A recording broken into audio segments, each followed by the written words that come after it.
You always want the best for your family, and that means only Eggland's Best Eggs in your kitchen. Compared to ordinary eggs, Eggland's Best Eggs contain 6 times more vitamin D, 25% less saturated fat, more than double the omega-3s, 10 times more vitamin E, and more than double the vitamin B12. So why give your family less when they can have the best? Add Eggland's Best Superior Nutrition to your next grocery list. Better taste, better nutrition, better eggs.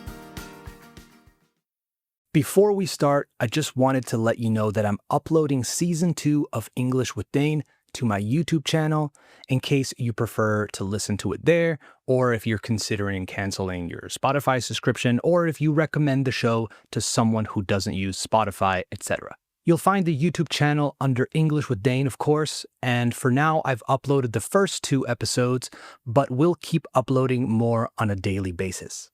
Also, I think the captions work much better on YouTube, so there's that.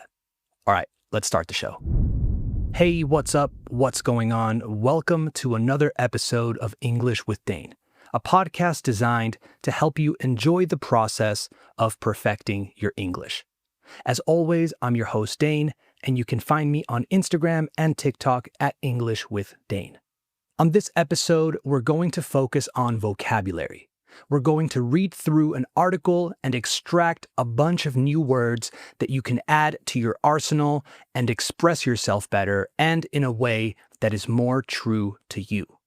I think a lot of the time people think they are limited by grammar-related issues, when in reality, it's often an issue of choosing the right words.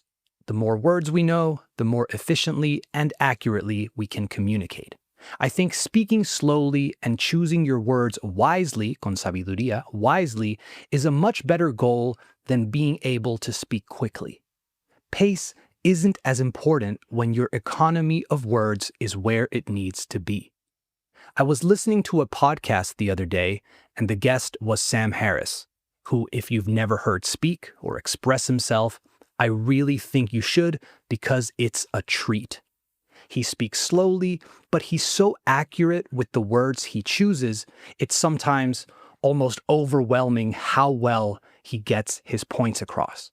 Sam Harris, by the way, is, I guess, a public intellectual. He's a writer and a podcaster who speaks about things like neuroscience, philosophy, ethics, religion, and a bunch of other seemingly dense topics, but he has an amazing ability to explain his reasoning, su razonamiento, his reasoning, in a way that is, I think, really satisfying. So check him out if you get the chance. But anyway, today we are reading a review of Bad Bunny's Super Bowl halftime show, which I'm sure by now you've seen. The decision of having Bad Bunny perform during this year's Super Bowl is one that has drawn a lot of headlines because of the division that it has sowed, que ha sembrado, because of the division it has sowed. Sow, by the way, is spelled S-O-W, and it means sembrar. This word always makes me think of the saying, you reap what you sow. Cosechas lo que siembras, or recoges lo que siembras in Spanish. You reap what you sow. Reap is spelled R-E-A-P. I think it came up in a recent episode too. As always, I'll link the article in the description of the episode, along with the episode transcript, so you can follow along without missing a word. Okay, let's do it. You are listening to episode 41 of season 2 of English with Dane. Hit it.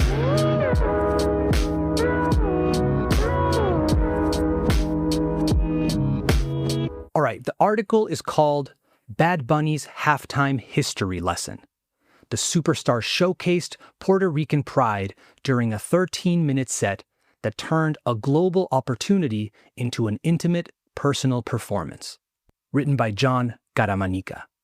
De primeras, right off the bat, we have a great verb there in the subheading, that little text under the main title or headline, right? The subheading.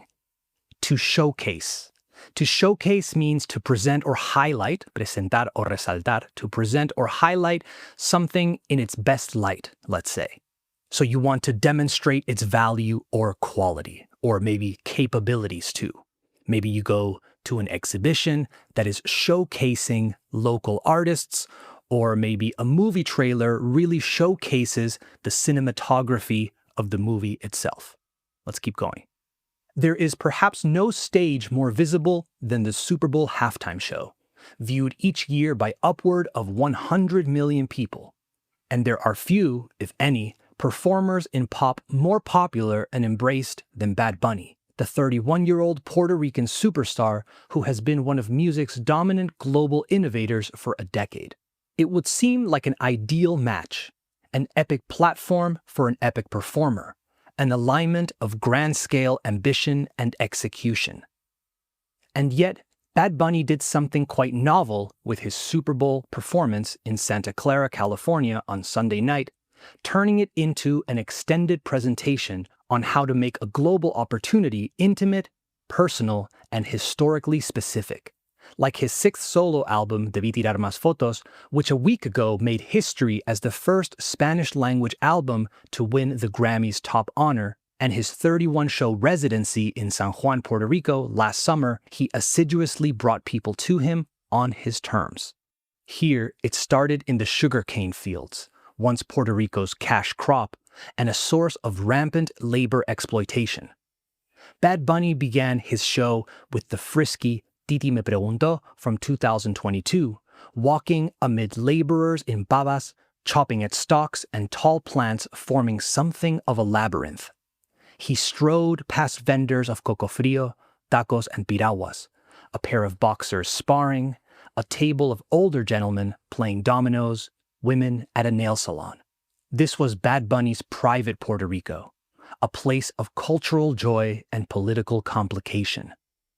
The first 2 minutes of his 13-minute show took place largely within that maze, an almost protected space that projected safety and ease, just before he emerged on the roof of La Casita, the replica of a traditional Puerto Rican home that served as the centerpiece of his set here, and also his residency performances, and began serenading the world. Almost every minute that followed, performed almost entirely in Spanish, a Super Bowl first, featured a combination of musical astuteness, familial exuberance, and socio-political statement. This combination was most vivid leading up to and during El Apagón, the blackout, a 2022 song that has become something of a resistance anthem, in part because its video includes a mini documentary about inequities in Puerto Rico. The Super Bowl rendition began with workers falling from utility poles in a flash of sparks, a nod to the blackouts that crippled the U.S. territory for several months following Hurricane Maria in 2017. Just before that, the Puerto Rican pop star Ricky Martin sang huskily, o sea, con voz ronca, huskily, perhaps pushing beyond his vocal limits, part of Lo que le pasó a Hawái, a 2025 song warning about modern-day colonialism. Martin was a star of an earlier Latin pop wave, and Bad Bunny's inclusion of him was a sharp nod to how Puerto Rico has long been interwoven into American music. Paremos un momento. Some great words there.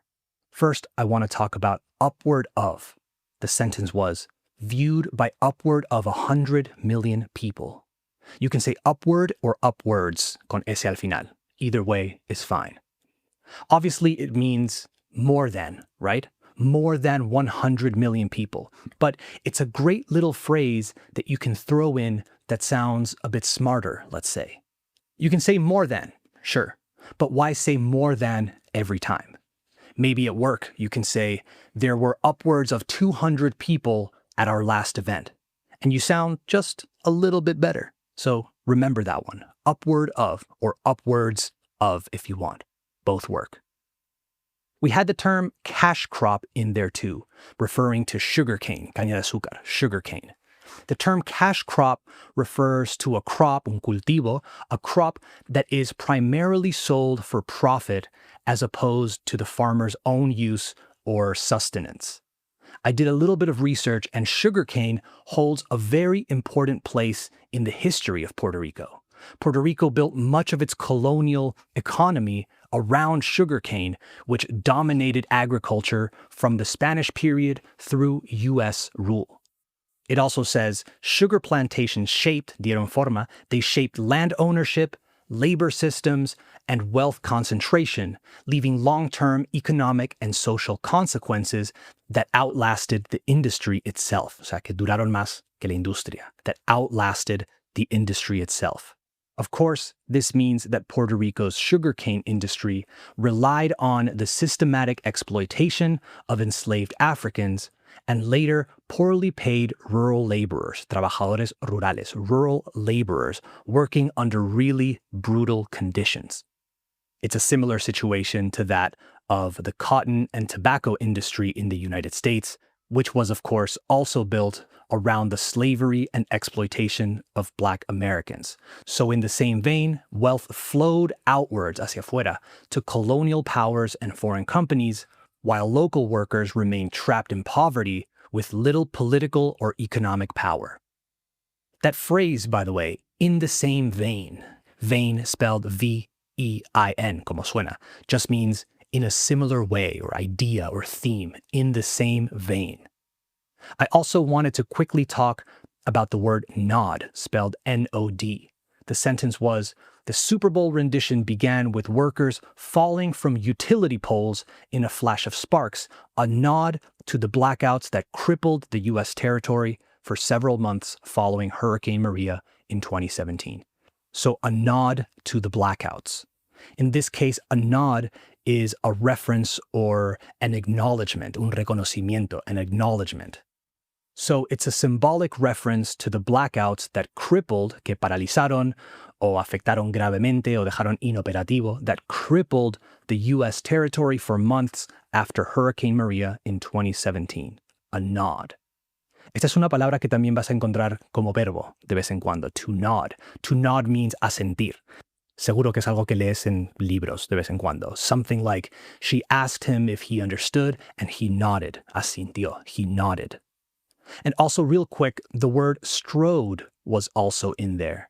It's the past tense version of the verb to stride. Stride is spelled S-T-R-I-D-E, and it means to walk with long, confident steps. So it evokes purpose, maybe urgency or authority. In this case, we have strode, so again, in past.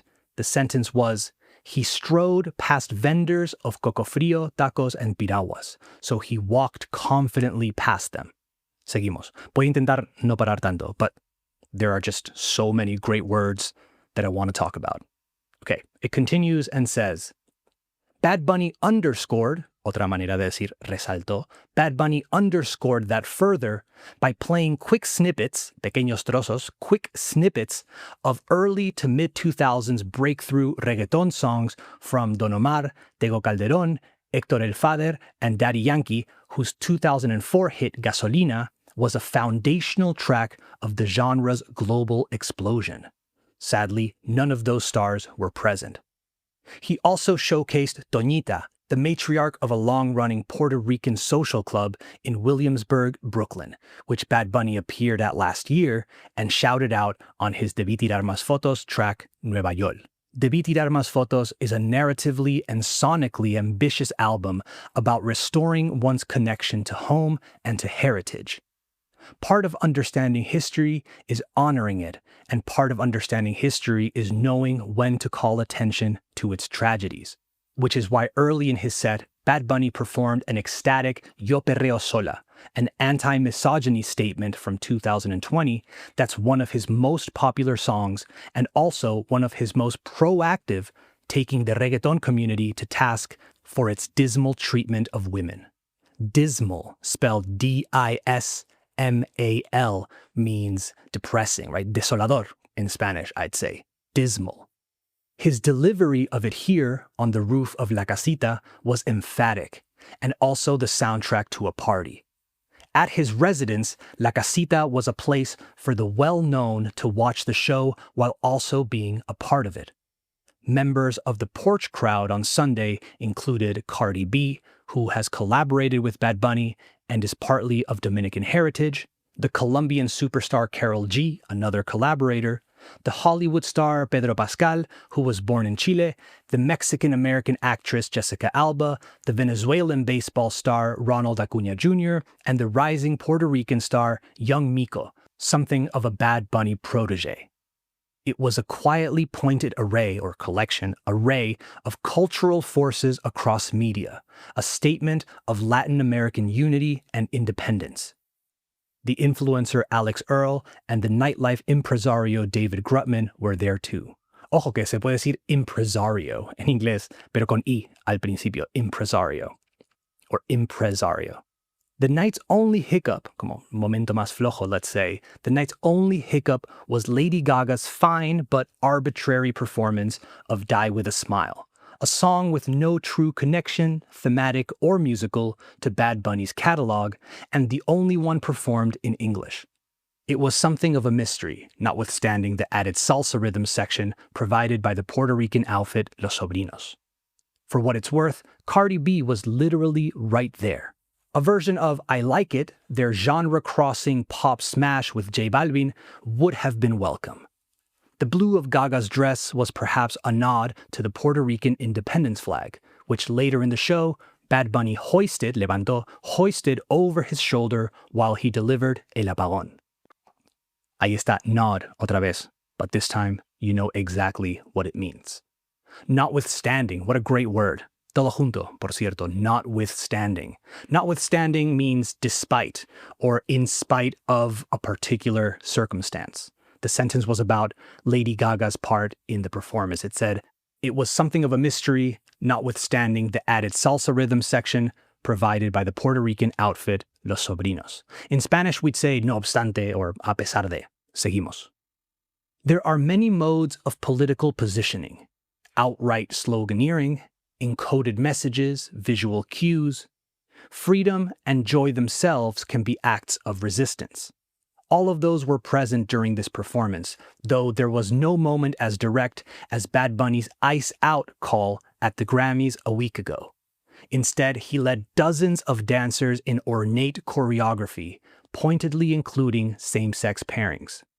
There was a narrative through line, como que algo que le daba coherencia. There was a narrative through line which went from a proposal to a wedding, an actual one, to the appearance of a child watching Bad Bunny's Grammy acceptance speech, though that thread was slightly muddy or unclear. Muddy is like con lodo. Online, people speculated the young boy was Liam Conejo Ramos, the child at the center of a recent contentious federal immigration action in Minnesota. He was, in fact, an actor, but the confusion underscored, ahí está esa palabra otra vez, the confusion underscored the urge to apply an unwieldy political literalism to Bad Bunny's performance. Unwieldy, spelled U-N-W-I-E-D-L-Y, means difficult to manage, so the confusion underscored the urge to apply an unwieldy political literalism to Bad Bunny's performance, so taking everything way too literally.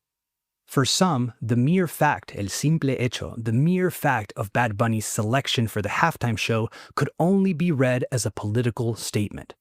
It even inspired a counter-programming event, the All-American Halftime Show, presented by the right-wing organization Turning Point USA, and headlined by the rabble-rouser, como alguien que la lía mucho, the rabble-rouser Kid Rock, along with the country stars Brantley Gilbert, Lee Brice, and Gabby Barrett. That lineup purported, or was supposed to, place a tent over musical styles deemed sufficiently American, an act of exclusion masquerading as an embrace of unity.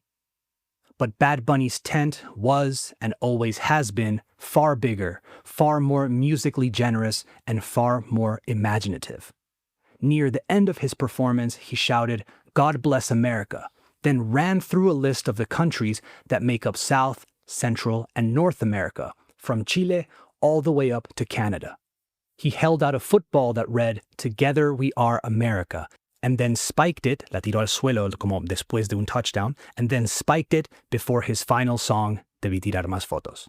Dozens of people surrounded him, waving flags of the countries he'd just named, virtually swaddling him, como arropándole, swaddling him as they ushered him off the field and back to protected private space. So that's where the article ends, but there are a few more words to talk about real quick. The first sentence of this last section had an interesting pairing of words. Outright sloganeering. Outright means blatant or obvious, like rotundo or directo. Then we have a pretty complicated but interestingly crafted or put together word, sloganeering. Slogan as in eslogan, right? But sloganeering refers to the use of simplistic, catchy slogans in place of serious argument or nuanced thinking. Sometimes that seems to be more common these days, as we sadly move away from nuanced or complicated perspectives. So we have outright sloganeering. Let's reread that sentence to finish off. It said, there are many modes of political positioning: outright sloganeering, encoded messages, visual cues. Cues, escrito C-U-E-S, are symbols or hints that communicate things indirectly, by the way, like pistas, señales, or indicios. So in that sentence, it's just listing off ways in which people position themselves politically. We all do it, from the way we talk, to the way we dress, to the music we like, etc. I really loved his performance, by the way. I even got a bit emotional watching it, and I'm sure I'm not alone in that. I feel like it tugged on my heartstrings. Qué buena expresión. It tugged, o tiró de, it tugged on my heartstrings. Me tocó la patata, como diríamos en España. It made me feel like there's hope in unity and positivity and love, and that although things often seem bleak, which means harsh or depressing, bleak, there is always a way forward through it if we keep these principles at the forefront. I think it was a really beautiful message to send to the world on such a grand stage, and I think it's a necessary one. So yeah, let me know your thoughts on not just the musical performance, but on what it meant for you or what you felt watching it. If you disagree with me completely, also let me know. Write to me on Instagram at English with Dane, send me an email at englishwithdane@gmail.com, or leave a comment on Spotify or wherever you listen to the show. All right, that's it for this episode of English with Dane. I hope you enjoyed it, and I hope you got something from it. If you did, share this episode with someone you think would also enjoy it, because I'd really appreciate it. Let's keep this thing going, and let's try to reach more people. As always, thanks for listening, and tune in next week. All right, talk soon. Later.